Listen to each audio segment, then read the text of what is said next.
UK quilting. Clearly a colder climate than Hawaii, the traditions of make do and mend were such that for centuries, cloth was very valuable and not to be wasted.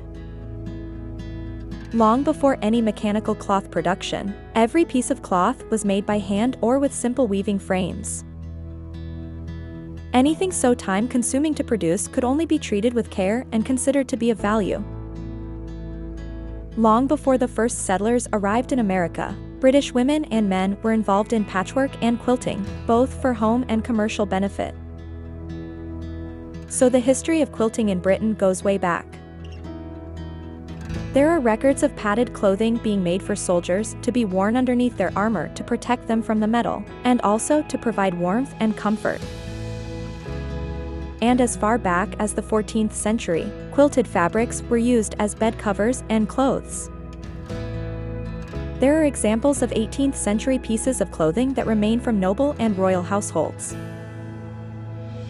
For example, an underskirt for a Scottish wedding is now part of the Heritage Collection of the Quilters Guild and is dated 1764. Although in the households run by nobles and royals, there were wonderful examples of luxurious and exquisite pieces of quilting. These were the minority. The very wealthy would import cloth from abroad and use it to display their wealth and social status. Hence we see silks, satins, velvets, and printed Indian calico used in complex quilting, often as backgrounds to embroidered hangings and bed drapes. These pieces would generally be made by professional craftsmen who would have been members of some of the early guilds. Women would not generally have been employed on a commercial basis in this way until much later.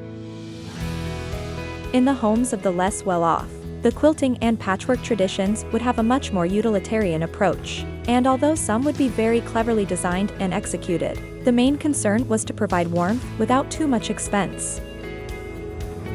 The cottage industry was very much part of Northern England and Welsh tradition, and as such, there would be quilters undertaking work on a commission basis, and either selling directly to certain wealthier homes or through an agent. In Wales and some parts of England, there were also traveling workers. They would take board and lodging in a household and be required to provide new quilts for bedding, along with other stitch work in exchange for their keep. In Victorian times, fashion dictated the use of lots of bright colors and contrasting black.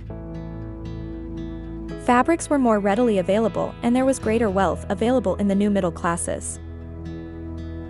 Drapery and bed coverings that had previously been seen only in the houses of the nobility were now emulated by the new professional and commercial classes. Most girls of good homes would be brought up to be competent, at the very least, with their needle and thread.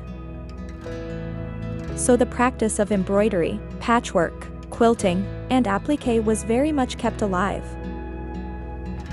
However, by the beginning of the 20th century and the outbreak of war, things were beginning to change. When war broke out, women found they had to work to help the war effort. This meant little time for hobbies, and rationing meant that everyone concentrated on getting enough food to feed the family and getting the domestic necessities. There was little time or energy for needlework as a hobby.